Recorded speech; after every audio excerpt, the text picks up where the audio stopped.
quand même des choses. Ouais. Et ça nourrit le politique et inversement. Moi, je pense qu'il ne faut pas opposer les deux, quoi. Toi, tu es vraiment dans un optimisme constant, en fait. C'est vrai, hein. Ouais. Pourquoi? Parce que tu vois les bonnes choses se faire. Parce que au fur et à mesure. j'ai démarré dans une table qui était grande comme ça. Hein. Ouais. Maintenant, j'ai 2 étages ici. Ouais. Et on va avoir 7000 m². Donc, si tu veux, je peux que C'est constater plutôt, que C'est plutôt magique. Hein. qu'on est relativement écouté, quoi. Ouais, c'est bien. Tu penses que c'est l'éducation en général, l'enseignement, l'apprentissage, c'est un enjeu crucial du XXIe siècle? Ou ça a toujours été un enjeu crucial? Tu penses qu'il y a vraiment une augmentation, une intensification de cet enjeu avec les nouvelles technologies? Ouais, je pense que la plupart des gens se rendent compte que,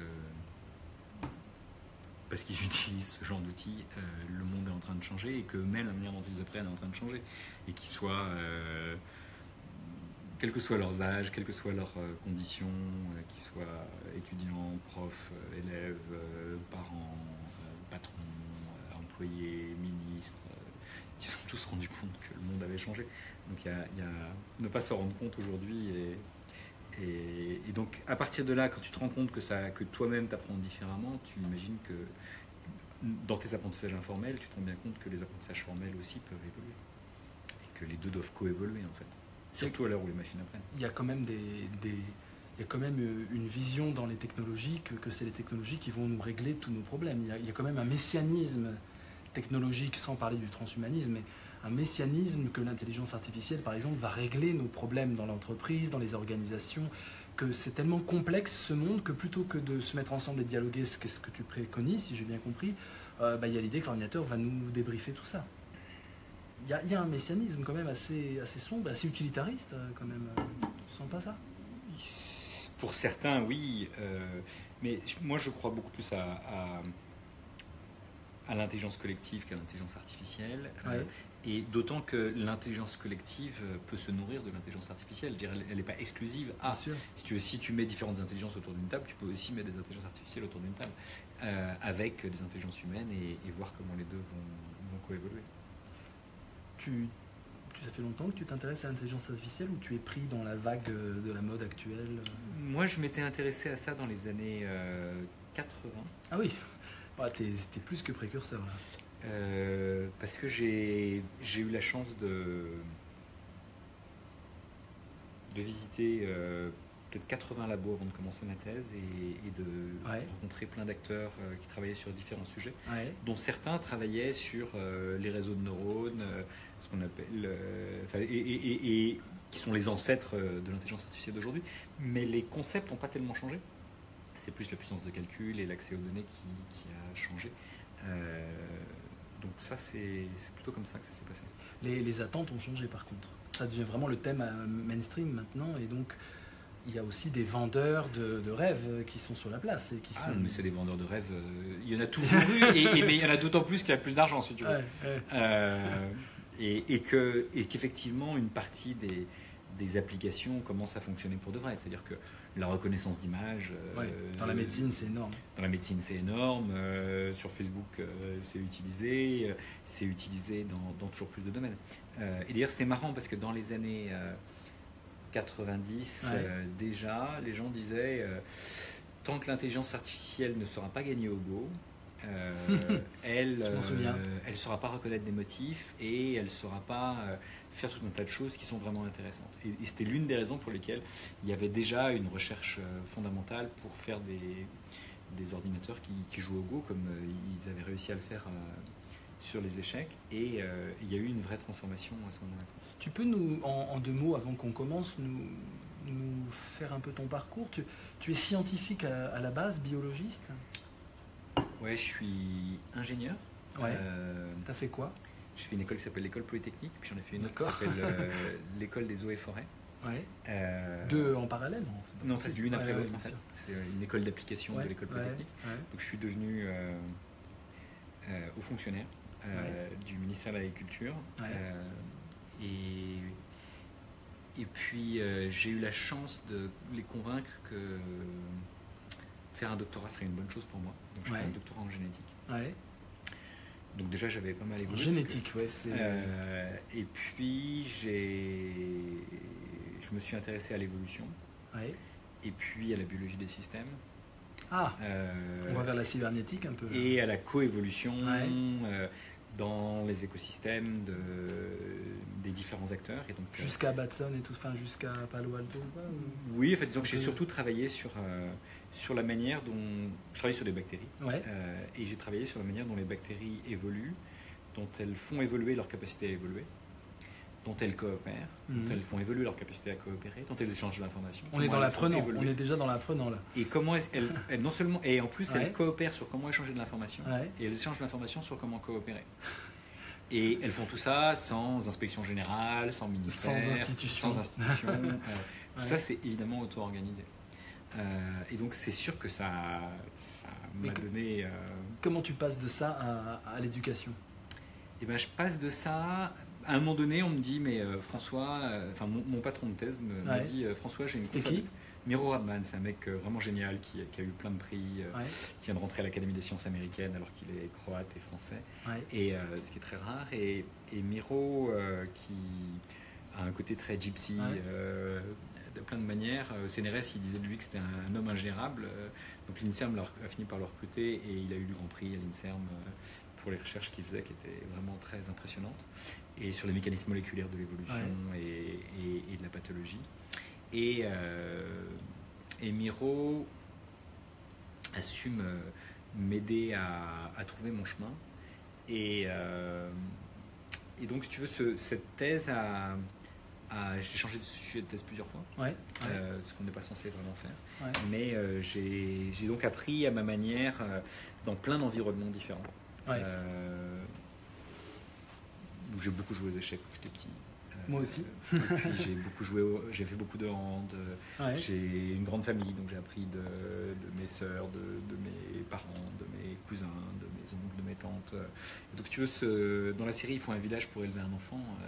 Proverbe africain. J'étais très clairement comme ça. Mais donc, un jour, il ne pouvait pas faire ce cours, il m'a demandé d'aller le faire. Et donc, je suis allé le faire, sauf qu'il m'avait prévenu la veille pour le lendemain, et qu'il en était le soir, et que c'était le lendemain à 9h, et que je devais faire 3 heures.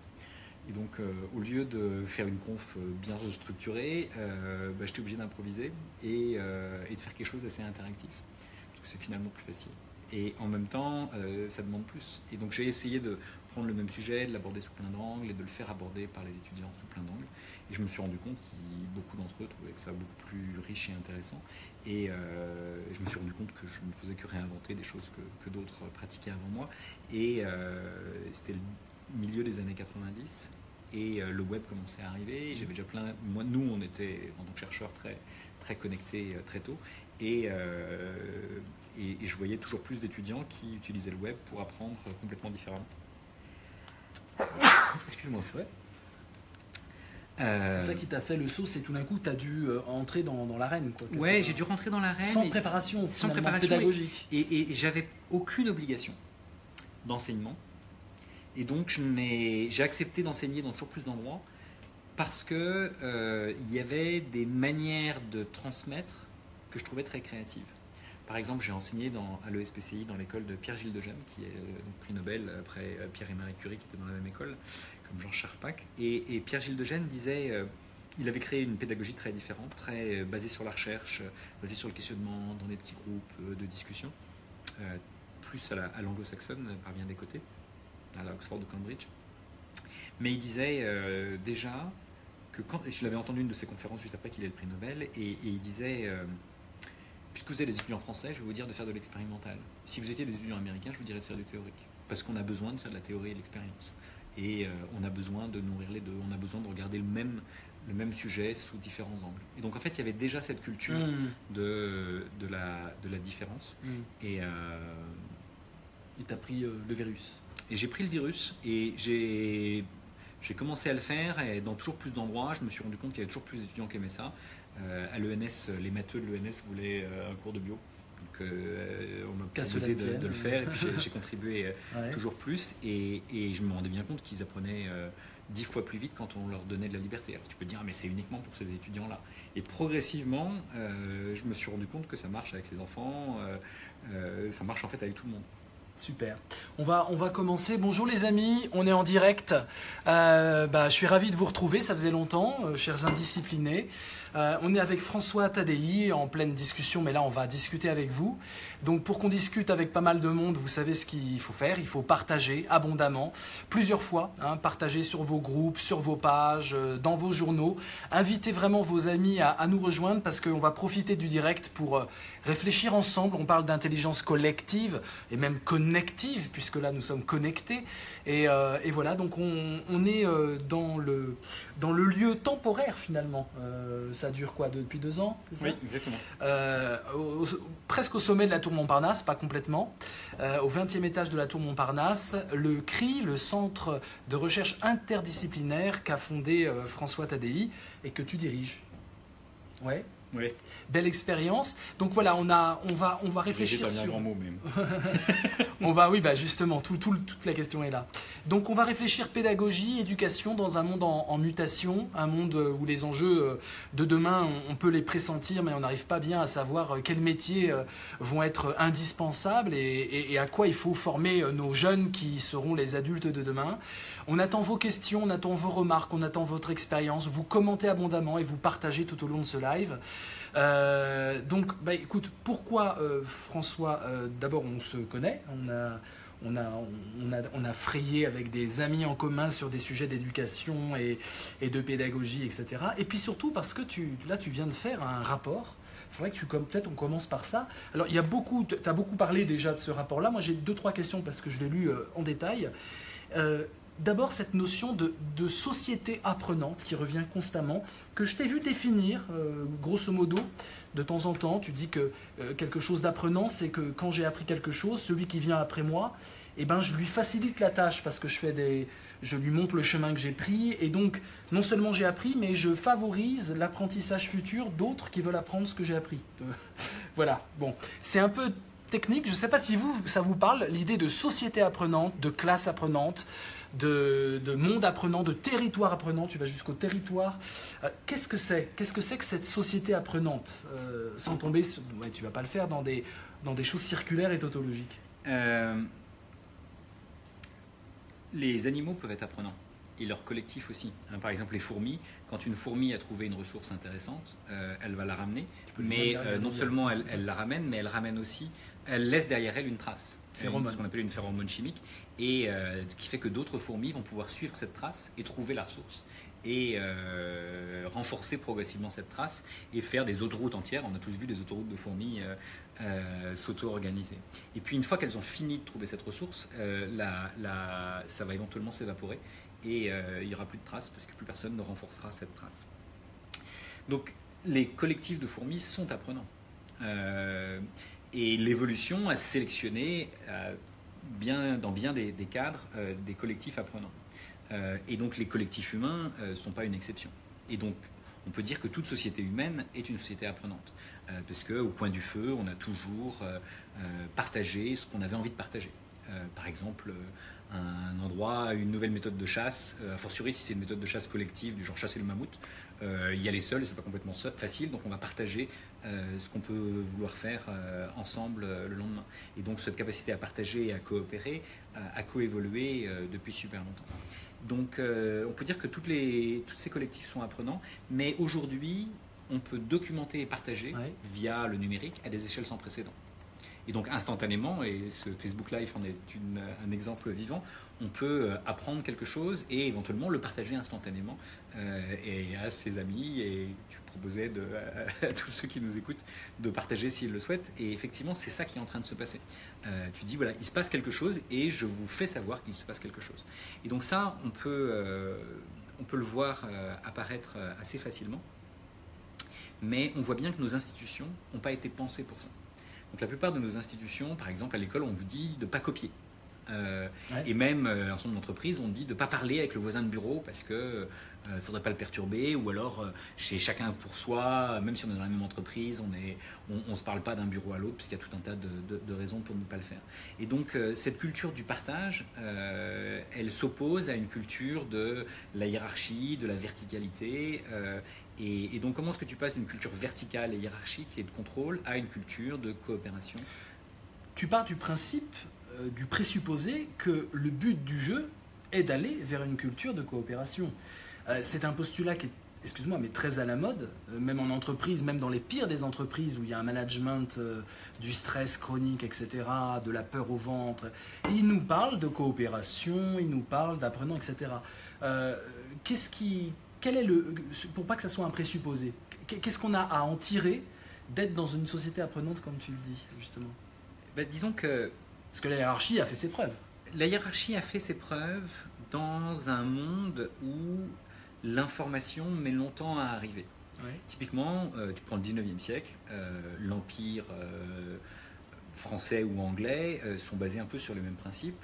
Il faut que de l'information qui vient des quatre coins de l'empire arrive à revenir au centre et que des décisions soient prises au centre du fait qu'on veut lancer tel ou tel grand projet, construire des lignes de chemin de fer qui vont traverser l'Inde par exemple ou l'Afrique et comment est-ce qu'on peut décider de le faire. Ça, c'était un monde très centralisé parce que l'information circulait lentement.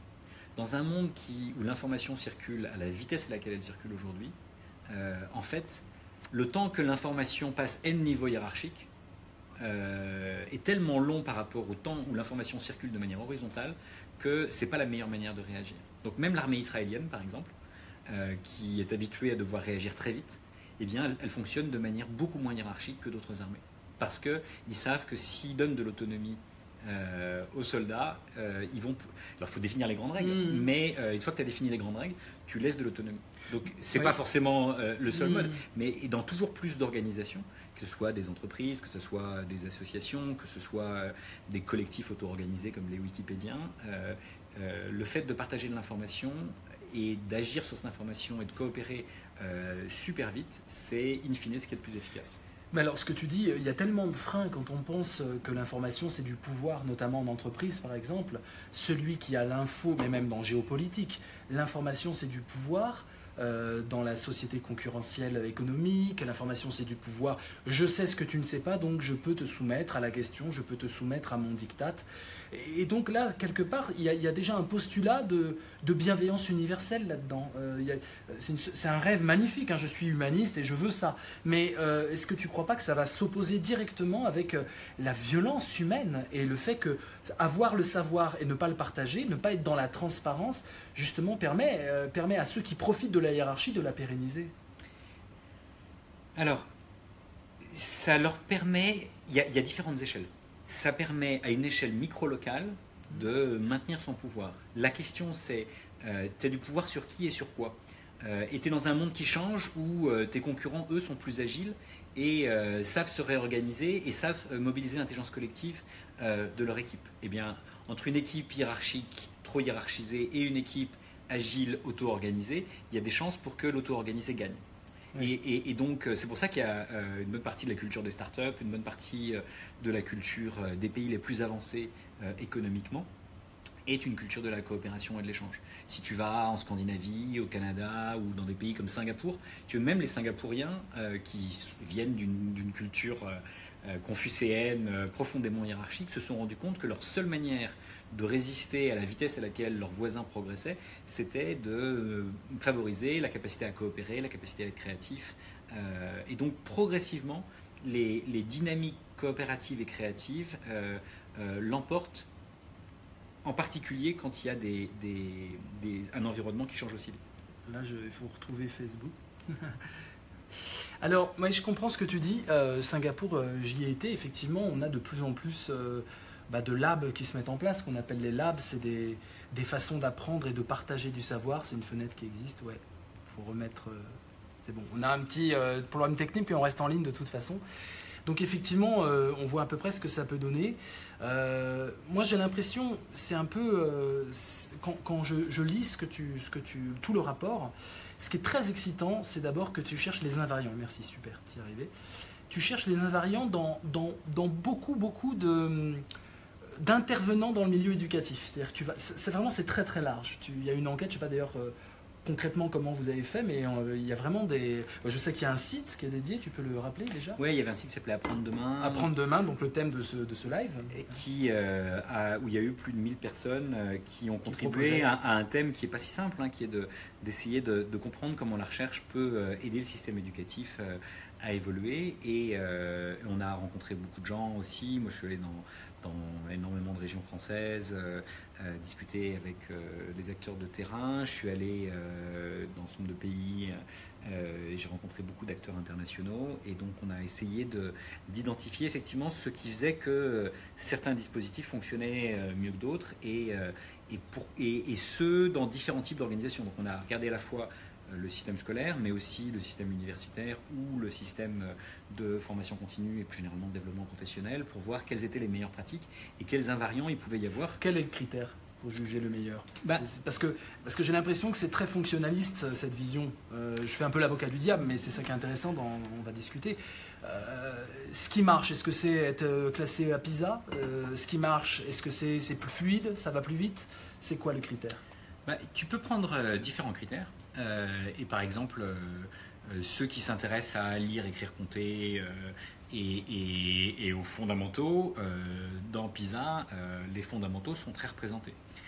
Mais ce qui est intéressant, c'est que ceux qui réussissent le mieux sur les fondamentaux dans PISA sont en fait ceux qui ont mis en place le plus de métacompétences. Et ce qu'on appellerait soft skills, typiquement la créativité, la capacité à coopérer, la capacité à penser critique, la capacité à communiquer, la capacité à prendre du recul sur ses propres apprentissages, la capacité à questionner. Et donc c'est très intéressant de voir que, et c'est des pays aussi différents que le Canada, la Finlande et Singapour, si tu veux. C'est quand même, ou l'Australie, c'est vraiment des pays qui ne se ressemblent pas dans les cultures de départ. Et il se trouve qu'ils ont convergé sur ce genre de choses. Et ils ont convergé sur des choses qui sont aussi les pratiques des meilleures universités. Qui sont comment est-ce qu'on apprend par la recherche, comment est-ce qu'on fait de la recherche sur les manières dont on apprend, et comment est-ce qu'on implique l'ensemble des acteurs là-dessus, et comment on passe, encore une fois, d'un système hiérarchique de contrôle à un système de confiance et de coopération. On va vraiment parler de ça. On attend. Il y a des questions, je vais toutes les prendre, hein, donc n'hésitez pas à les poser, on va les passer en revue. Il y a des choses très inspirantes. J'adore l'idée de tiers-lieux apprenants, ça c'est magnifique. On en rêvait quand on était petit à l'école, d'avoir autre chose que l'école ou autre chose que la maison pour apprendre, des lieux ouverts sur la société civile. Alors il y a une critique possible et je veux savoir quels arguments tu as par rapport à ça, c'est que c'est aussi une ouverture à l'entreprise. On pourrait critiquer de dire que tu livres là le lieu de l'apprentissage, en décloisonnant l'école, quelque part tu fais en sorte que des entreprises sponsorisent des lieux et endoctrinent des jeunes et voilà, non non, pas forcément. Enfin, en tout cas, moi, je me sens pas du tout tu sais, cet espace particulière. Ce que je dirais, c'est, si tu regardes le 19e siècle, le système éducatif, il y avait plusieurs modèles en concurrence à l'époque. Et en l'occurrence, on a choisi celui qu'on connaît, qui n'était pas le plus efficace pour l'apprentissage des enfants, mais en partie parce qu'on leur apprenait le respect de l'autorité. Et pourquoi est-ce qu'on a choisi ça politiquement? C'est parce que l'entreprise, à l'époque, avait besoin de gens qui, quand on sifflait, allaient se mettre en rang et allaient travailler à la chaîne et allaient travailler en cadence sans protester et faire ce qu'on leur dit de faire. Donc, si tu veux, il y a depuis toujours une coévolution, donc c'est pas nouveau. Et le système scolaire tel qu'il fonctionne aujourd'hui est fondamentalement l'héritier de ce modèle du 19e siècle. Il se trouve qu'aujourd'hui, dans tous les pays développés, on s'est rendu compte que vu le progrès des machines, vu le progrès de l'intelligence artificielle, être sélectionné essentiellement sur sa capacité à mémoriser, à calculer, c'est en grande partie ce sur quoi j'ai été sélectionné, et beaucoup d'autres, eh bien ça ne suffit plus parce qu'une machine mémorise et calcule mieux que toi. Et donc tu as besoin de te former à savoir faire des choses que les machines ne savent pas faire.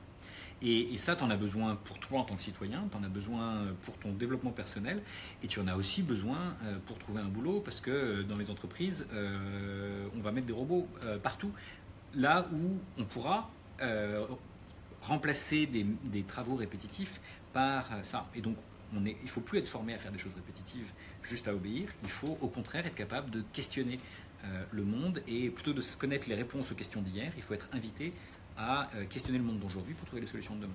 Oui. Voilà, on a campé le décor, c'est dans ce cadre-là qu'on va réfléchir sur apprendre demain.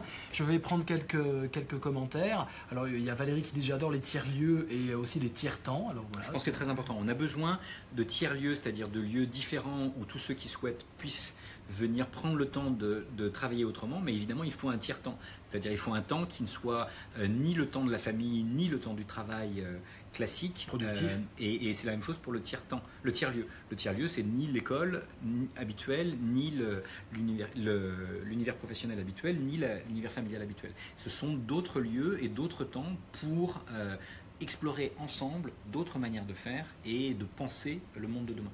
Alors Linda va directement dans un débat très particulier. Êtes-vous d'accord avec Laurent Alexandre qui déclare que notre ADN détermine 50% de notre intelligence, que même la maîtrise de la lecture est fortement dépendante de nos chromosomes, article où il vous cite, décrit comme un spécialiste de la cognition?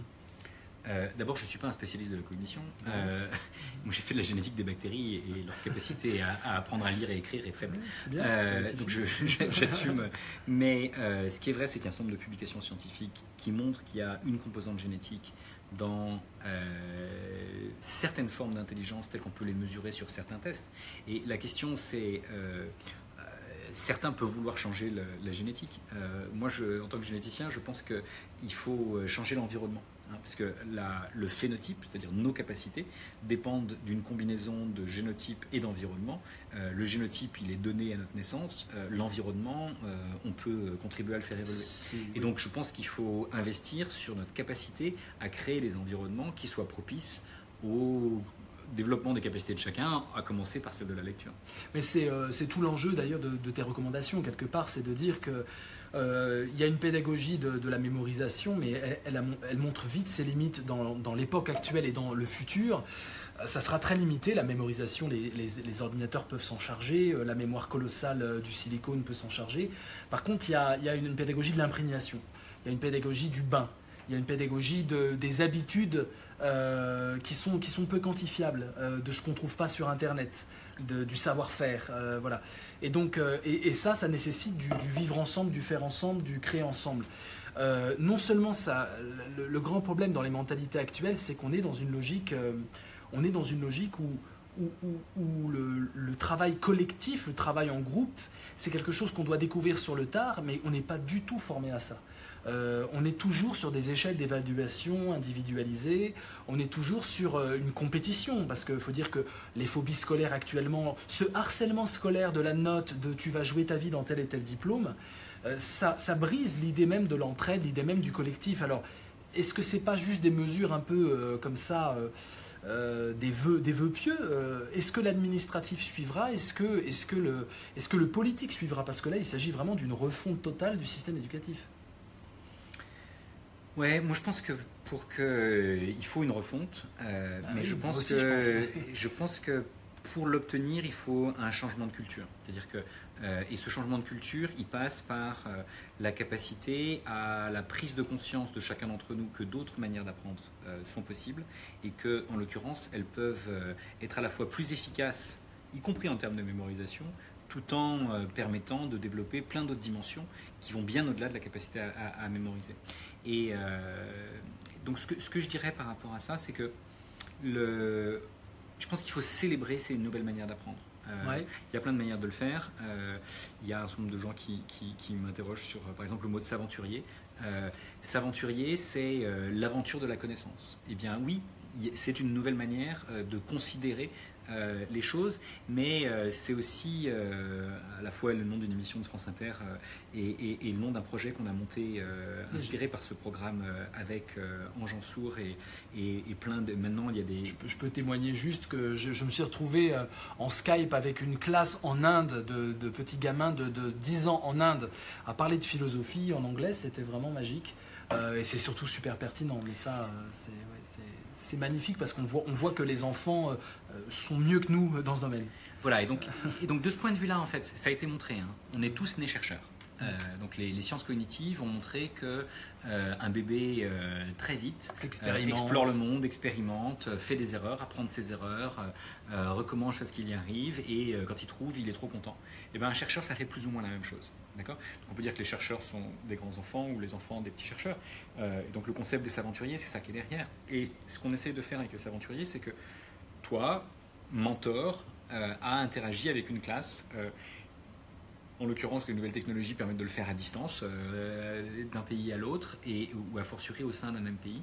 Et donc, on a essayé de développer ce programme, et il y a eu plus de 50 000 enfants, parents, profs et chercheurs qui ont été impliqués dans le programme aujourd'hui. Ouais, très bien. Il y a une question, et puis après on va voir un peu tout ce que vous dites. N'hésitez pas, partagez, commentez, je le répète.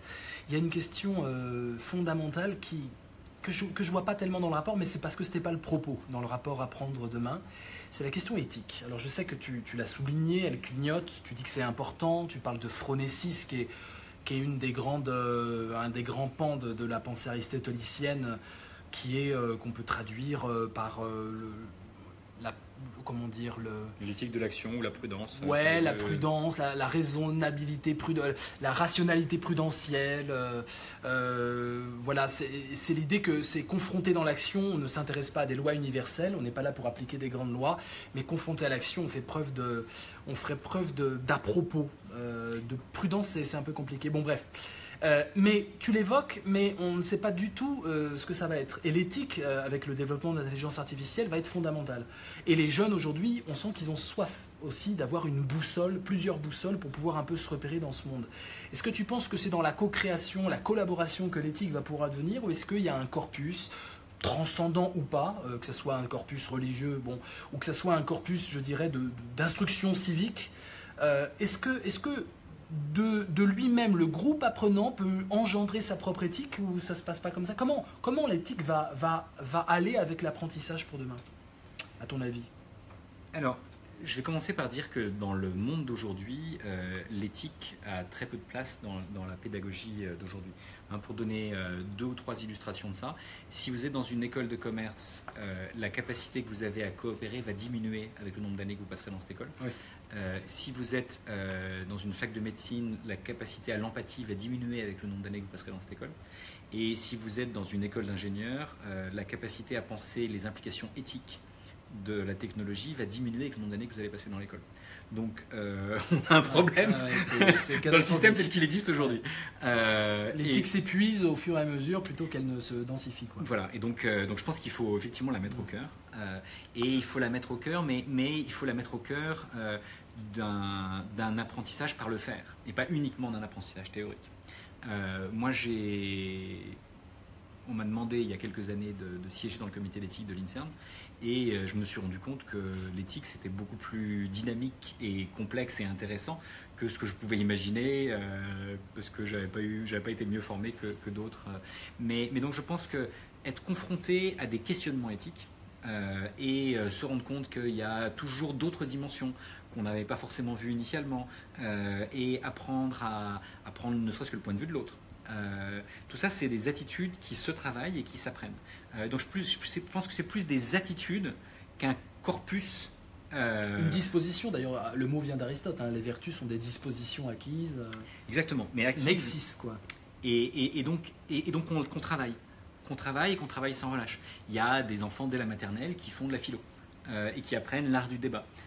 Qui apprennent la capacité à écouter l'autre, la capacité à exprimer clairement son point de vue, la capacité à comprendre qu'il y a des choses sur lesquelles il y a des dilemmes, et que ces dilemmes n'ont pas forcément de réponse absolue, mais qu'il faut vraiment regarder les situations particulières pour éventuellement prendre une décision. Donc cette capacité, je pense qu'elle se travaille dès le plus jeune âge. Alors, on va rester sur un mot grec qui t'est cher, je pense, c'est la sophrosouné. Alors, la sophrosouné, c'est vraiment comment dire, c'est la tempérance, la modération. C'est l'idée, ça engage la maîtrise de soi, ça engage la sagesse. C'est l'idée que d'abord on fait un aveu d'ignorance, finalement un aveu de modestie, et qu'on va pouvoir juger les choses bien. Cette idée d'ignorance, cette idée de reconnaître son ignorance, les domaines que l'on ne maîtrise pas, va à l'encontre, c'est essentiel pour ce que tu développes, Tout est en fait basé sur la sophrosyné dans ce que tu développes, c'est-à-dire tout seul on n'y arrive pas, à plusieurs on y arrive mieux, et ça passe par le dialogue et toutes les formes possibles de jeu interactif. Mais ça va à l'opposé d'une autre éducation très présente aujourd'hui, incarnée au plus haut sommet de l'État, qu'est l'éducation à la compétition et à la performance. C'est-à-dire qu'à un moment, il faut reconnaître sa non-performance dans un domaine pour demander aux autres de collaborer et d'apprendre d'eux. Mais l'époque d'aujourd'hui, c'est vraiment une époque, et je n'ai pas l'impression que ça va s'améliorer, de je sais tout, j'ai la performance, je suis en pouvoir. C'est-à-dire que la relation de pouvoir, le négatif dans l'humain, on a l'impression que tu le balayes en ne voyant que le soleil, ce qui est très sympathique. Mais il y a du négatif dans l'humain. Oui, il est derrière nous, mais je vais mettre autre chose derrière nous. Oui, ça peut être bien parce qu'on ne se voit plus là. Non, mais attends, je vais mettre ça. On attend vos questions, mes amis. À le voir sur le web. Alors, mais on peut bouger, on peut bouger la caméra. Et ouais. Un éléphant fait de plein d'animaux, plein d'éléphants. Un éléphant fait plein d'éléphants, avec des girafes qui se baladent.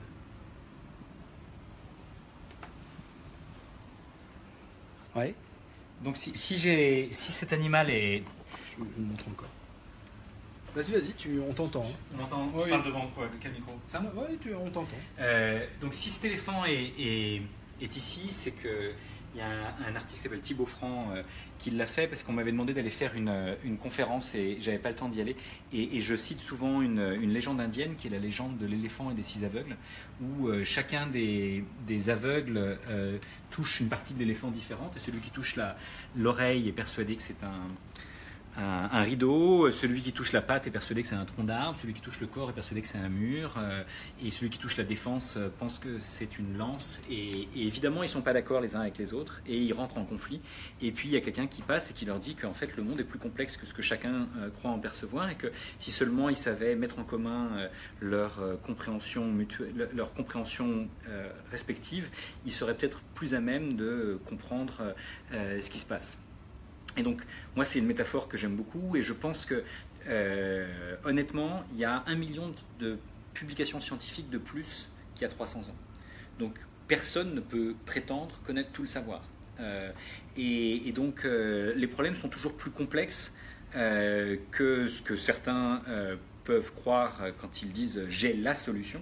Et je pense que l'intelligence collective mérite d'être mobilisée pour identifier la complexité de tous les éléphants qui nous entourent et pour essayer de trouver des manières de penser le monde de demain qui seront d'autant plus riches qu'on aura pu prendre en compte plus de perspectives. Donc, mais ça nécessite justement cette sophrosyné, cette modestie, cette capacité à dire je ne sais pas, tu sais, apprends-moi. Cette humilité, quand on est premier de cordée et qu'on est fier d'être premier de cordée, quand on est meilleur de sa classe et qu'on est fier de savoir qu'on aura les bons diplômes qui vont nous donner une vie agréable, eh bien on n'a pas envie de jouer ce jeu-là. Et quand je dis on n'a pas envie, c'est le on, c'est l'élite, c'est les décideurs de demain. Donc ce que tu veux, c'est une révolution d'essence politique, mais j'ai pas l'impression que tu touches aux politiques.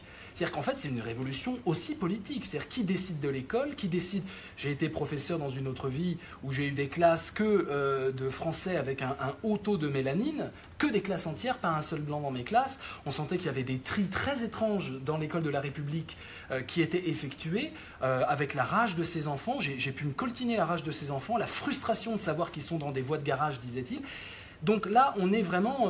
le modèle que tu mets sur la table, voilà, je vais te dire très précisément la peur que j'ai.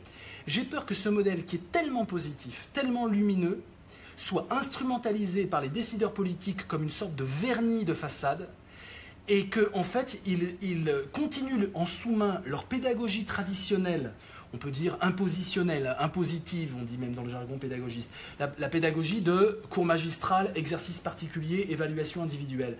Mais l'affichage verbal, rhétorique, puise dans ta matière. J'ai l'impression que tu risques finalement de donner les arguments marketing langagiers d'un discours magnifique pédagogique, mais qu'en sous-main, réellement sur le terrain, ça soit la pédagogie traditionnelle et la sélection draconienne qui soit mise en place. Tu vois à peu près le sens de ma critique, je crois.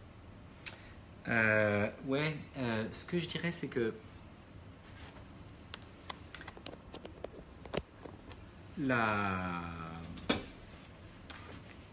l'arrivée de l'intelligence artificielle change profondément ces choses-là quand même. Elle n'est pas à Clichy, l'intelligence artificielle. Non, mais je décris, je décris les perspectives à la fois de la compétition globalisée et de l'intelligence artificielle. Ce que je veux dire par là, c'est que, par exemple, quand mon grand-père passe son bac, il y a 1% des Français qui passent le bac. Oui. Et le nombre de places à l'école polytechnique et à l'école normale supérieure a à peine évolué depuis. Et donc la pression de sélection, elle est 80 fois supérieure parce qu'il y a 80 fois plus de gens qui passent le bac aujourd'hui. Donc, et en plus la population a cru. Donc c'est vraiment des facteurs très importants. Et donc, mais honnêtement, aujourd'hui, il y a plus d'1% des gens qui ont un doctorat. Donc le doctorat, c'est le meilleur diplôme dans le monde entier.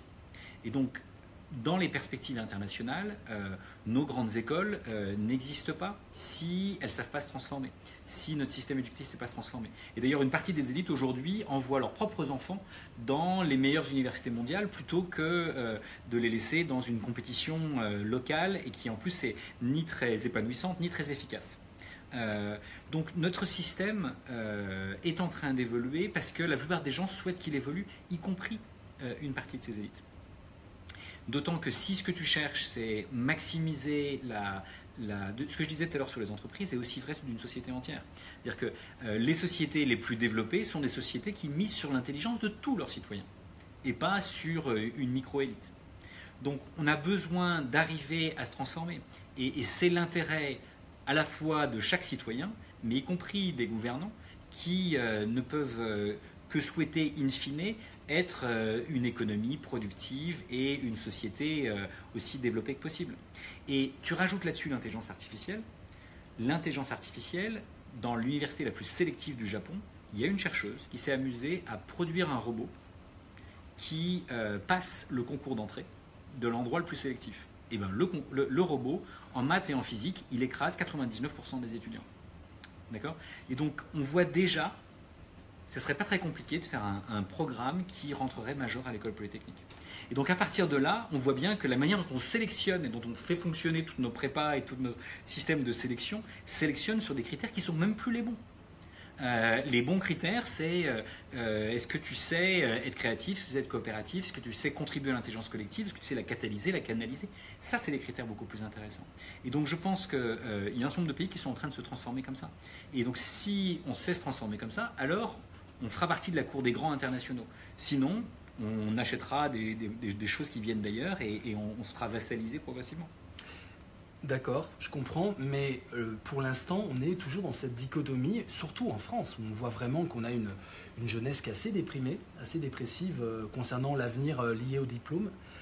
On a ce que Labarré et puis Jean Housseil, je ne sais pas si tu connais le triangle pédagogique de Jean Housseil, il distingue le progressisme administratif et le progressisme pédagogique. Et il montre comment, évidemment, le progressisme pédagogique, c'est ce que tu incarnes magnifiquement, c'est-à-dire on est dans l'ouverture, on est dans des situations d'apprentissage, dans de l'expérimentation, dans de la découverte, dans des expos faits par les élèves, dans de l'interdisciplinaire. Mais après, il y a le progressisme administratif qui, lui, va s'emparer de tout ça, va vampiriser tous ces mots, tous ces beaux concepts, va se parer de toutes les vertus de cette modernité-là. Mais au nom avec de la scientificité, maintenant on nous met du neuro à toutes les sauces dans l'école, ça va être la grande mode en ce moment, c'est les neurosciences, qui ne font que réinventer ce qu'on sait depuis des siècles, mais il y a le vernis scientifique qui vient là. Ils vont utiliser toute la modernité du management, du behaviorisme, et le but, avec comme but de la rationalité, comme but de l'efficacité sociale, mais dans une perspective très anglo-saxonne, c'est-à-dire utilitariste, et au bout du compte, vider de la substance ce progressisme pédagogique. Et je crois vraiment que, pour moi, je parle en mon nom, le macronisme incarne totalement ça, jusqu'au ministère de l'Éducation. C'est-à-dire qu'on a affaire à quelqu'un qui utilise toute la rhétorique de la modernité clinquante, bling-bling, et au bout du compte, on a affaire à quelque chose d'assez dur et d'assez sclérosant, d'assez cloisonnant. Donc, toi, tu dis, non, de toute façon, pour évoluer, on est obligé d'avancer politiquement. Mais ça, c'est un truc que tu déclares. Est-ce qu'il n'est pas aussi du ressort de ceux qui réfléchissent à la pédagogie de réfléchir à l'applicabilité politique d'une transformation du système? Ou pas? Ou ça ne les concerne pas? Si tu veux, l'école a toujours formé les citoyens de demain, par définition. Et donc si dans l'école, on apprend à coopérer, si dans l'école, on apprend à prendre des décisions collectivement, si dans l'école, on apprend l'esprit critique, mais une critique constructive qui permet de mieux comprendre la complexité des sujets, alors on aura une génération de citoyens qui votera différemment. Tu vois la manière dont les jeunes réagissent à Trump aujourd'hui, aux États-Unis sur les histoires d'armes à feu et compagnie. C'est remarquable de voir l'intelligence collective et l'énergie collective de ces jeunes qui osent attaquer la NRA alors qu'aucun politicien, même pas Obama, avait osé les affronter avec autant de sagacité et de créativité. Donc je pense que moi je fais fondamentalement confiance au temps long sur ces sujets. Je recommande à ceux qui aiment l'histoire de lire le livre d'Elizabeth Eisenstein qui en français doit être La Révolution de l'imprimé, The Printing Revolution en anglais. Et elle décrit comment l'arrivée de l'imprimerie en 300 ans, donc en temps long, fait apparaître plein de choses. Y compris la démocratie, les Lumières, la science. Aussi, tu vois. Et donc, mais ça prend du temps. Parce que, effectivement, une bonne partie des acteurs qui dominaient dans le monde d'hier ont tendance à s'accrocher à leur certitude, pour ne pas dire à leur pouvoir. Ça, c'est consubstantiel. Et à faire semblant de changer la pédagogie. Mais, et à faire semblant. Mais je pense que, si tu veux, l'avantage d'un pays comme le nôtre, c'est qu'il y a une liberté pédagogique fondamentale sur le terrain. Et donc, si des enseignants nous écoutent et s'ils souhaitent mettre allez-y, si vous êtes des enseignants, témoignez, parce que la liberté pédagogique sur le terrain, avec les programmes, avec l'absence de concorde professorale dans certains quartiers, avec la concurrence aussi.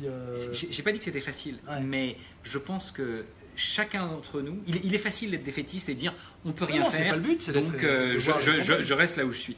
Par contre, je pense que si chacun d'entre nous, à son niveau, contribue en tant que parent, en tant que prof, en tant que chef d'établissement, en tant que responsable de ceci ou de cela, à changer la culture.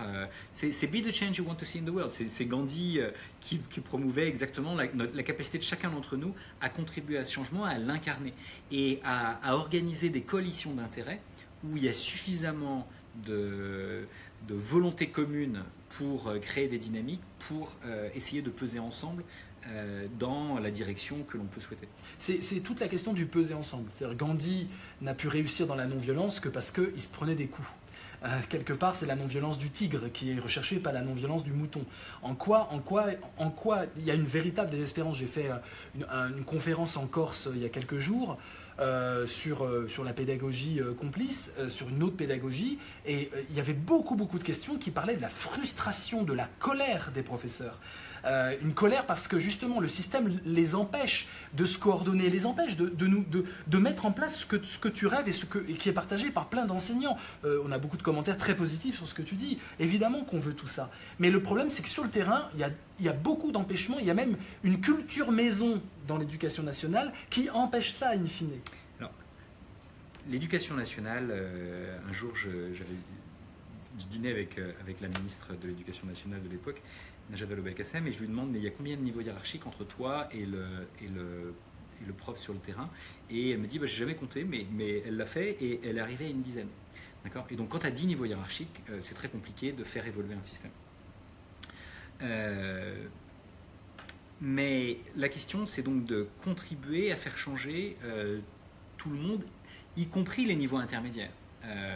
Et donc, ces N niveaux intermédiaires, comment est-ce qu'on peut les faire évoluer ? Ouais. Et je pense qu'il y a tout un tas de pays où quand on a changé, parce que le système qui est le nôtre était très répandu, il l'est de moins en moins. Et ce n'est pas complètement par hasard. Ouais.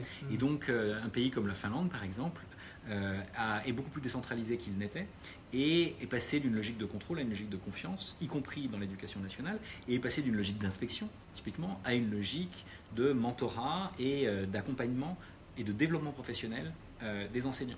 Et donc je pense que le développement professionnel des enseignants est essentiel pour à la fois leur Ça, bien-être. c'est un grand concept de ton rapport, le développement professionnel des enseignants. Professionnel et personnel. Ouais. Et c'est pas simplement de la formation continue. Parce qu'aujourd'hui, d'abord, on a beaucoup moins de budget, jusqu'à 10 fois moins que d'autres pays pour ce genre de choses. Et ensuite, une bonne partie de ce budget part dans un ministre a décidé d'une nouvelle mesure et tout le monde doit apprendre à appliquer la mesure du ministre. Ça, c'est pas le développement professionnel et personnel qui est appliqué dans les pays où on sait faire réussir les élèves. Donc c'est un développement professionnel et personnel qui part des besoins que les enseignants et les collectifs enseignants, que sont les établissements, peuvent identifier et met à leur disposition des ressources pour relever les défis qui sont les leurs et les aider, et c'est le cas de la plupart des pays qui sont les plus en avance, à organiser même des programmes de recherche pour trouver leurs propres solutions, les documenter, les partager et miser sur l'intelligence collective des enseignants, mais aussi de l'ensemble de la communauté éducative qui peut inclure les parents, les élèves eux-mêmes et les chefs d'établissement, les infirmières et tout le monde. Mais donc toi, tu n'es pas pour... parce que j'ai l'impression, tu vois bien, tu parles de Najat Vallaud-Belkacem, elle a eu des critiques violentes alors qu'elle était, à mon sens, assez progressiste, elle aurait pu être encore plus progressiste, mais juste les critiques l'empêchaient. Il y a quand même une réalité, c'est que les mentalités dont tu parles sont des mentalités très éclairées. On baigne, toi et moi, avec des conférences que l'on peut faire avec des gens qui veulent faire changer les choses, qui sont dans l'innovation, parfois dans la disruption, etc. Donc on est familiarisé à tout ça. Mais sur le terrain, c'est pas comme ça que ça se passe. Sur le terrain, il y a beaucoup, non seulement de frustration, mais de douleur. Il y a des élèves qui disent « j'attends l'année prochaine, j'aurai un autre prof, ça ira mieux ». Cette phrase-là, elle est banale aujourd'hui sur le terrain également. On parle là d'une chose idéale, on parle d'un idéal, c'est très bien, on a besoin de boussole, on a besoin de phares dans la nuit qui nous éclairent, mais sur le terrain concrètement, est-ce qu'il y a des polémiques éducatives, il y a des conflits éducatifs, il y en a qui sont pour l'école traditionnelle de grand-papa. Est-ce qu'on attend juste que les générations se passent et dans une sorte de vertu générationnelle, les choses vont s'améliorer de soi-même ? Est-ce qu'on crée une sorte de guerre civile des pédagogies où on dit à certains profs, vous pouvez appliquer ça si vous voulez, et puis non, il n'y a pas d'ordre. Tu dis le changement se fera. Je pense qu'il faut savoir écouter les points de vue des différents acteurs et regarder l'éléphant qu'est le système éducatif dans sa complexité. Et si tu veux, moi j'ai eu la chance de rencontrer pratiquement tous les niveaux hiérarchiques de l'éducation nationale et quand j'ai préparé ce rapport et de me rendre compte de quelque chose que j'ai trouvé très intéressant, qui est que les gens me disaient c'est très intéressant ces idées, mais moi je suis pour, et puis les gens à notre niveau, oui on est convaincus que c'est important, mais par contre le niveau du dessus ou le niveau d'en dessous, eux ils voudront pas. Mais quand tous les niveaux te disent ça, tu finis par te dire qu'en fait il y a de l'espoir, parce que si seulement ils savaient se parler, ils pourraient se rendre compte qu'ils peuvent aligner leurs intérêts. Et d'ailleurs, il y a un centre d'académie très concrètement qui aujourd'hui à Besançon, à Dijon, à Caen, à Rouen, à Versailles, à Poitiers, etc. Moi j'ai été invité à discuter avec les acteurs de terrain qui disent « Ah mais oui, on est en train de se transformer, on est en train de transformer les choses ». Par exemple, tu parles du bien-être de l'élève.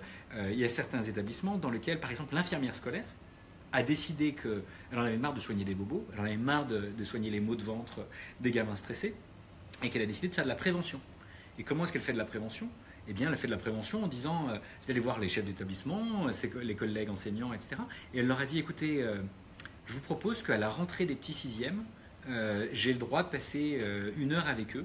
Elle les a mis dans le gymnase, elle leur a appris à se relaxer et elle leur a expliqué que, en fait, effectivement, il y avait plein de choses qui allaient changer, mais que tout ça allait bien se passer et qu'ils pouvaient compter sur elle et les uns sur les autres pour créer une autre dynamique. Donc, si tu veux travailler sur le bien-être, chacun peut le faire à son échelle. Chacun peut le faire à son échelle, à commencer par soi-même. Si tu n'es pas bien avec toi-même, tu vas avoir du mal à être bien avec tes élèves, avec tes enfants et avec les gens autour de toi. On va prendre des remarques. Il y en a qui parlent de l'empathie comme étant quelque chose de nécessaire ou de la transmission, évidemment. Béatrice, le bel éléphant, c'est le global contre le détail.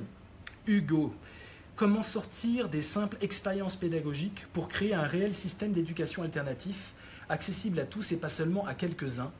Et au final, y a-t-il un objectif politique à créer un nouveau système d'éducation ?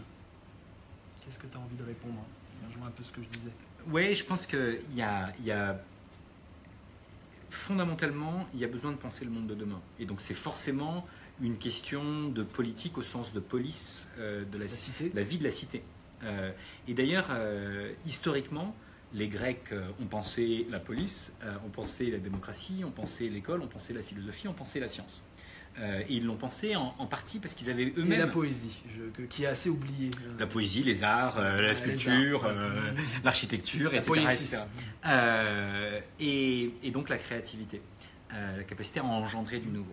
Et ce que je veux dire, c'est qu'ils vivaient eux-mêmes dans une époque de transformation profonde et l'écriture a permis de capitaliser de génération en génération et d'améliorer tout un tas de ces dispositifs. On rentre, tu prends la Révolution française, elle est fille de l'imprimerie et des Lumières et des sciences qui se développent. Donc nécessairement... Et de la philosophie. Et de la philosophie. Et donc chaque changement de société est accompagné d'une transformation de la vie de la cité et donc de la politique et des relations des uns avec les autres. Et ce qui est vrai, c'est que typiquement le monde hiérarchique que l'on décrivait tout à l'heure et que chacun connaît, parce qu'on est né dans ce monde hiérarchique, est en train de se transformer parce que ce monde hiérarchique est par définition orthogonal, parce qu'il est vertical, à l'horizontalité du web. Et donc il y a un conflit entre la verticalité et l'horizontalité. Et la question, c'est qu'est-ce qui fait autorité dans ce monde horizontal? Dans le monde vertical, c'est simple, c'est celui qui est tout en haut qui fait autorité. Dans le monde horizontal, qu'est-ce qui fait autorité? Et donc on peut réfléchir sur c'est quoi l'étymologie d'autorité. L'autorité, c'est ce qui aide à grandir au niveau étymologique. Donc déjà, c'est une autre perspective, et donc c'est pas l'autoritarisme.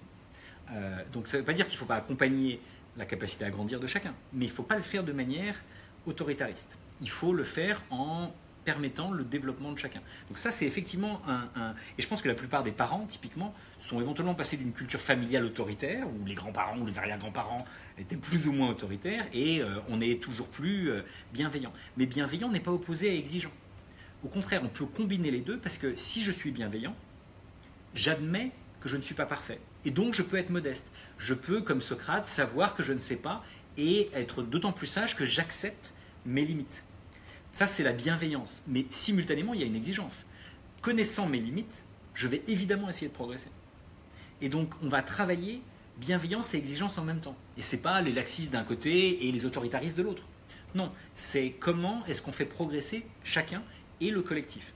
Et ça, effectivement, c'est une perspective de transformation des individus et du collectif, et des collectifs à toutes les échelles, y compris les échelles nationales et internationales, et on a besoin de cette transformation, parce que de toutes les manières, le monde hyper compétitif, productiviste, qui pollue la planète, nous amène dans l'impasse. Donc il va falloir se transformer, mais il faut commencer par se transformer soi-même, et de transformer chacun de nos petits écosystèmes locaux.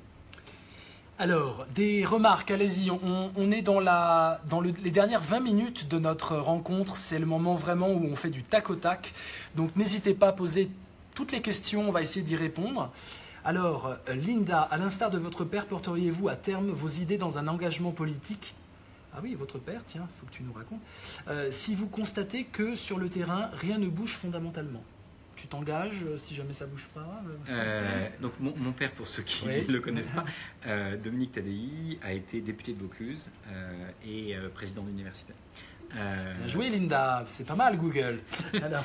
Et donc je peux dire que j'ai vu le monde politique depuis tout petit, et que j'en ai vu une partie des limites.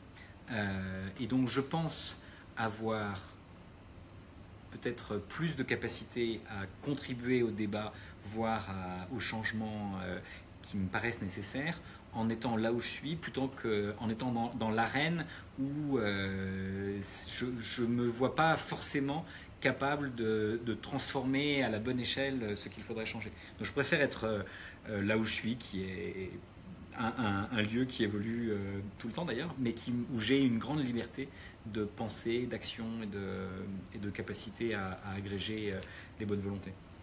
Alors Alain a beaucoup commenté, hein. Alain Basti, aujourd'hui des usines nouvelles prennent le jour, il nous dit que les choses changent, l'Europe met en place cela. Valérie, le management bienveillant, 3 points d'interrogation, c'est-à-dire quand tu parles de bienveillance, tu parlais de bienfaisance. Ouais, je pense que le management bienveillant a la raison, ça peut exister. Il y a des entreprises qu'on appelle libérées, d'autres les entreprises réinventées. C'est bien etc. que tu le dises parce que quand je le dis, je me fais frapper dessus, donc c'est bien que tu. Non, mais il y a des lieux dans Ça lesquels existe. on est en train de se C'est transformer. rare, mais ça existe. C'est rare, il y en a de plus en plus, c'est ça qui est Ouais. intéressant. Ouais, je suis d'accord. Et elles n'ont pas moins de succès que leurs concurrentes. Et donc ça montre que c'est possible. Et donc je pense que ces transformations, encore une fois, elles sont multi-échelles et multi-lieux, et elles ont besoin d'une transformation culturelle et de cette capacité que le web nous offre. Et donc je reviens sur la notion d'autorité. L'autorité, c'est ce qui fait grandir, mais comment est-ce qu'on sait ce qui fait autorité? Pour un scientifique, ce qui fait autorité scientifiquement, c'est pas le fait que tu aies un prix Nobel. Non. C'est le fait que tu aies des arguments qui soient solides. Alors ça peut te mériter le prix Nobel, mais un jeune étudiant peut remettre en cause la théorie d'un prix Nobel et son expérience peut l'amener. Et donc le jeune Einstein, personne ne le connaissait, et néanmoins ses idées ont fait autorité bien avant qu'il ait son prix Nobel. Et donc je pense que cette notion d'autorité qui est une autorité qui permet à chacun de vérifier ses fondements. Et donc qui suppose la transparence, qui suppose une évaluation critique par les pairs. Celle-là, elle me paraît très légitime. Et donc on peut penser de nouvelles modalités d'autorité qui sont en fait comme dans le monde scientifique. C'est pour ça que la recherche fonctionne en grande partie comme ça. Elle a évidemment plein de défauts, elle est évidemment perfectible, mais c'est l'une des meilleures méthodes que l'on connaisse pour produire des connaissances et trancher un certain nombre de débats.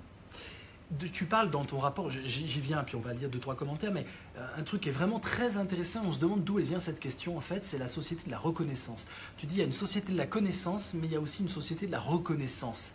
Reconnaissance classique, les pairs, les brevets, les diplômes, mais aussi d'autres formes possibles. Est-ce que tu as précisé ce point dans ta pensée?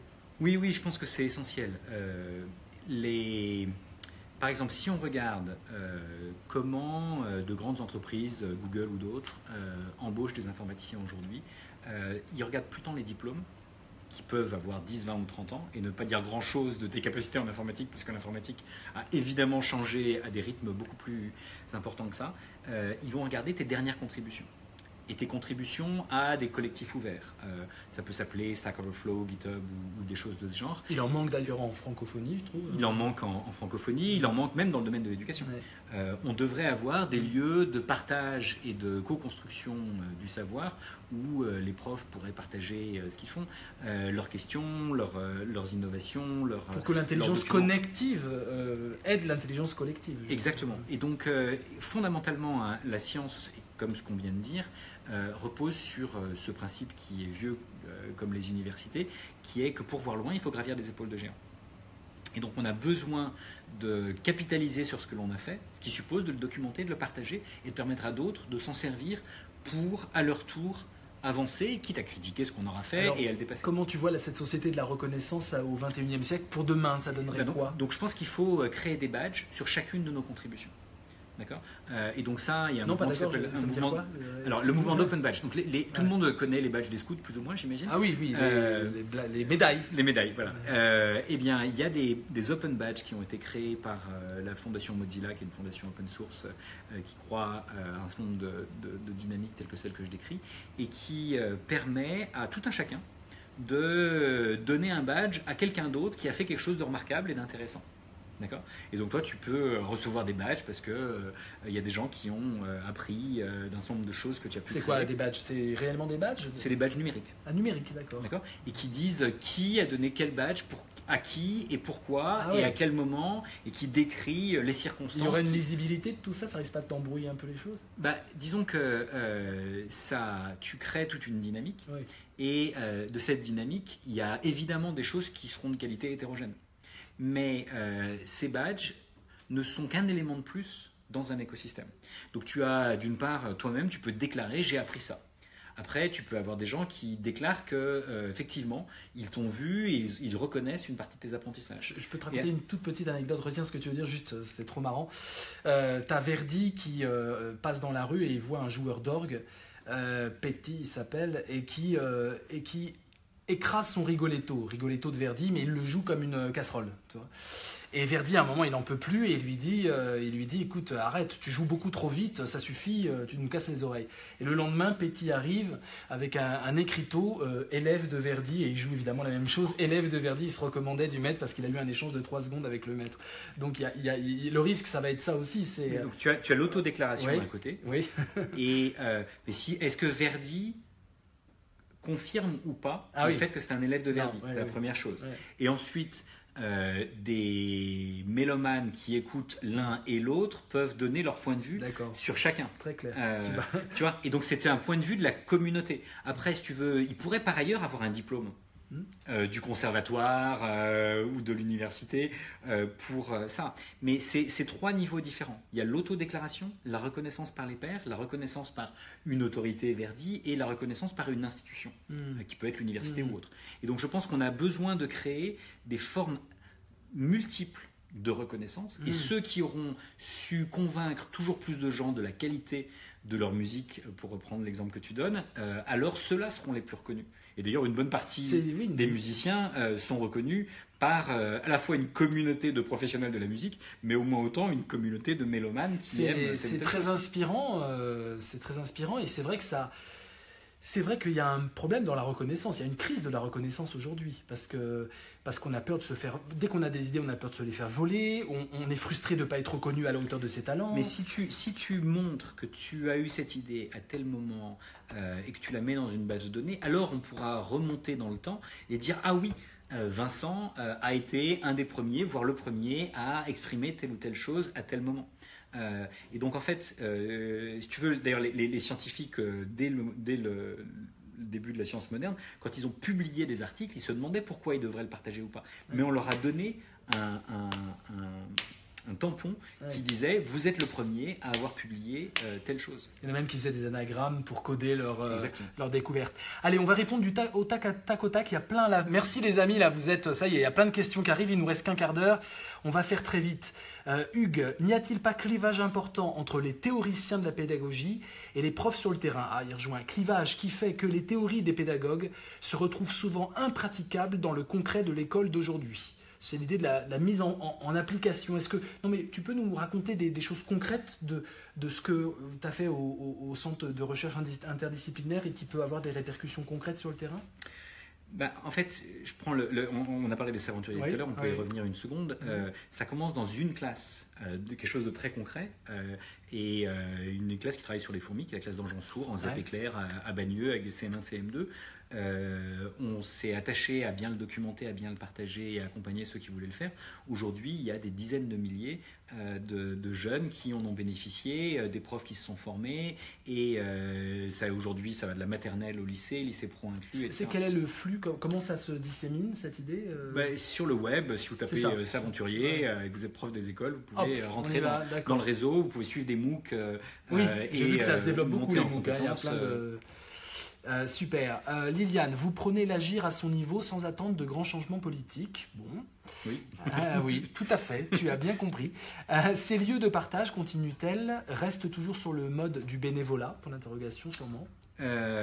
Pour tout vous dire, moi ici je suis toujours bénévole, mais j'ai fini par embaucher une partie des gens et je suis allé chercher des ressources pour essayer de les financer. Donc je pense qu'il faut commencer... Si on attend d'avoir des ressources pour faire des choses, on peut attendre longtemps, trop souvent. Et donc il faut commencer à son niveau comme on peut, et éventuellement la légitimité de son action peut faire que des ressources nous seront allouées progressivement, et à un moment donné on peut évidemment devenir un professionnel de ces sujets, et je pense qu'il en faudra toujours plus. Moi je milite pour que, je viens de la recherche biomédicale, il y a beaucoup d'argent dans la recherche biomédicale et c'est heureux et ça fait progresser l'espérance de vie et reculer les maladies. Il nous faut la même chose dans le domaine de l'éducation. Il faut qu'on mette 2 à 3% du budget de l'éducation dans la recherche, et si on avait ces budgets-là, alors on pourrait accompagner tous les innovateurs, on pourrait les aider à devenir des passeurs, parce que certains souhaitent le faire, ils pourraient faire des doctorats pour ceux qui le souhaitent, ils pourraient participer à des réseaux de recherche, et encore une fois c'est ce qui se fait dans d'autres pays, donc c'est tout à fait possible. C'est juste une question de priorité. Tu fais une référence à Valérie qui dit « Je suis professeur des écoles et je rêve d'être le passeur en faisant le lien entre le terrain et la recherche. Comment puis-je faire ?» quand je serai grande, je serai passeur, pour l'exclamation. Eh ben, Valérie peut éventuellement... nous, on monte des diplômes universitaires, on monte des masters, des doctorats, de la formation continue pour justement permettre à ceux qui souhaitent travailler à l'articulation entre l'enseignement et la recherche, travailler sur le terrain, comprendre les apports théoriques et faire des allers-retours entre les deux pour répondre aussi à la question qui était posée précédemment. Nous, on est vraiment en train d'essayer de former une génération de passeurs et d'acteurs de changement. Linda, l'école 42, par exemple, pourquoi ne pas dupliquer ce concept dans toutes les régions? Alors Xavier Niel, tout ça, tu as un avis là-dessus? Je t'ai rarement vu te prononcer là-dessus. Moi, j'ai visité 42, j'ai discuté avec des étudiants qui sont allés, etc. C'est sûr que c'est des pédagogies qui sont fondamentalement centrées sur ce qu'un ami d'Harvard, Richard Elmore, lui définit 4 dimensions dans lesquelles l'éducation peut avoir lieu. Il y a le système hiérarchique qui atomise les individus, on le connaît. Il y a le système hiérarchique qui mobilise des collectifs, mais dans un cadre très défini, typiquement le sport d'équipe. Il y a des individus atomisés et tout seuls, mais qui peuvent apprendre à leur manière, ça peut être des autodidactes, et le web les sert bien aujourd'hui. Et puis il y a des collectifs auto-organisés qui peuvent ensemble faire des choses qu'aucun ne saurait faire seul. Les Black Blocs. Je plaisante, c'est une blague. Les Fab Labs, et effectivement les orchestres de jazz, des enfants qui vont jouer ensemble. Donc il y a plein d'endroits où on peut le faire. Mais la question, c'est comment on se forme à le faire. Donc 42 est une des manières de faire. Ça, mais en même temps, il y a une pression certaine, notamment une pression de sélection, une pression de résultat, de rentabilité qui est très forte. Donc je pense que c'est une des modalités, mais il y a tout un tas de dimensions qui manquent à 42. Typiquement, il n'y a pas beaucoup d'interdisciplinarité, même s'ils y réfléchissent. Il n'y a pas forcément de temps pour prendre du recul, et ça peut manquer. Ça peut manquer de sommeil aussi, apparemment. Peut manquer de sommeil, etc. Donc c'est pas forcément le monde idéal, mais d'un autre côté, c'est visiblement quelque chose qui permet à certains qui sont bien faits pour ce genre de système de réussir à leur manière. De même que les prépas, ça a tout un tas de qualités et de défauts, et ça ne correspond bien qu'à certains profils. Donc je pense que ce qui compte, c'est d'avoir une diversité de modalités pédagogiques et de permettre à chacun de s'approprier. Et donc on peut faire des choses qui sont de type 4 au sens de Elmore et qui peuvent être basées sur d'autres concepts. Et effectivement, on peut en créer en région. Ils peuvent être centrés sur l'informatique ou sur toute autre chose. Et je pense qu'on a besoin de créer de ces lieux de type 4, de collectifs auto-organisés, pour par exemple penser les labos des métiers de demain. On a besoin, les métiers vont changer, il va falloir les réinventer. Qui peut les réinventer? Je pense que c'est les collectifs qui vont les inventer. Et je pense que les collectifs les inventeront d'autant mieux qu'ils sont ouverts et qu'ils incluent une grande diversité d'acteurs, des jeunes et des moins jeunes, des expérimentés, des étudiants, des... De toute façon, cette hymne à la diversité, là je te rejoins tout à fait, c'est vrai que la diversité des valeurs, des horizons, des origines, des visions, des cultures, tout ça c'est excellent. Juste ce que je pointe, moi, c'est tout un courant très réactionnaire qui ne veut pas justement cette diversité-là parce qu'elle attaque soit des chasses gardées, des précarés, soit parce que la diversité nécessite cette fluidité identitaire quelque part. L'idée que je suis en remaniement, l'idée du devenir, et on est dans une société très parménidienne où le devenir, on n'aime pas trop. Donc ce que tu proposes, c'est des choses pour fluidifier les relations humaines et la connaissance et l'accès à la connaissance. Je pense que la nouvelle génération va être séduite là-dedans, mais est-ce que tu ne penses pas qu'on a besoin à un moment de cadre? Tu parles d'ailleurs toi-même de cadre de la liberté qui évolue, un cadre de liberté évolutif. C'est une formule un peu oxymorique, mais... Oui, alors on m'a dit que c'était un oxymore, cadre de liberté. Mais c'est bien. Puis, j'ai rencontré des juristes qui m'ont dit que c'était la définition de l'état de droit. Oui. Donc ça peut être état de droit, ça peut être aussi un oxymore, mais des rapports de force. Pas. Mais c'est là où j'essaie je pense qu'il faut un cadre minimum, parce qu'il y a des murs, il y a des lois, il y a un certain nombre de règles. Et puis parce qu'il y a la peur d'être sans cadre, la peur de l'illimité. Mais qu'à l'intérieur de ces cadres, il faut donner un maximum de liberté. Et on voit bien que ces cadres vont évoluer en fonction de l'âge, par exemple, des jeunes ou de l'évolution de la société. Je donne qu'un exemple. Le degré de liberté que vous donnez à votre enfant sur sa capacité à traverser la rue ou à traverser la ville va évidemment pas être le même à 3, 12 ou 15 ou 18. Et donc on voit bien que ces cadres de liberté, c'est naturel. Mais ce qu'on observe, c'est que ces cadres de liberté évolutifs sont féconds si on sait les faire évoluer régulièrement. Et c'est vrai que le cadre institutionnel universitaire ou scolaire évoluent très lentement. Et ils évoluent généralement pas parce qu'on a su écouter les jeunes, on a su apprendre des succès et des échecs pour faire évoluer les choses. Et donc là, je pense qu'il y a besoin de repenser ces cadres scolaires et universitaires, et plus les cadres d'apprentissage, pour maximiser le nombre de degrés de liberté et faire en sorte que les choses évoluent en fonction des besoins de chacun des acteurs. Question de Nour. Pourquoi l'éducation ne s'empare-t-elle pas des nouvelles technologies pour diffuser la connaissance en dehors de l'école ? Je pense qu'en fait, on a besoin de nouvelles formes de technologies. Donc il y a une partie de la peur et la réponse à Nour, c'est ah mais on a peur du grand capital qui contrôle ces technologies et qui va posséder nos données, donc on est contre. Et donc il y a plein de gens qui sont sur des positions très fermées par rapport à ça, et on peut comprendre une partie des réticences.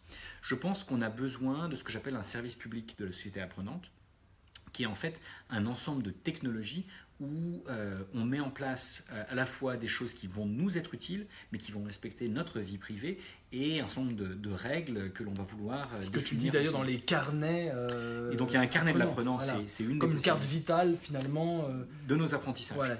Et l'idée de ce carnet de l'apprenant... ça sert à quoi ? C'est travailler sur le connaître toi-même. Donc on revient chez nos amis grecs. Je sais pas, j'ai appris, j'ai pas appris. Voilà, et je peux revenir là-dessus, et si on prend une partie des auditeurs, qu'est-ce qu'ils ont aimé apprendre il y a 10 ans ? C'est difficile de répondre à cette question.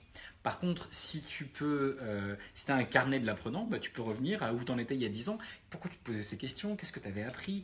Ça correspond à... Pourquoi tu veux le formaliser ça pour... Chacun peut faire ce qu'il veut.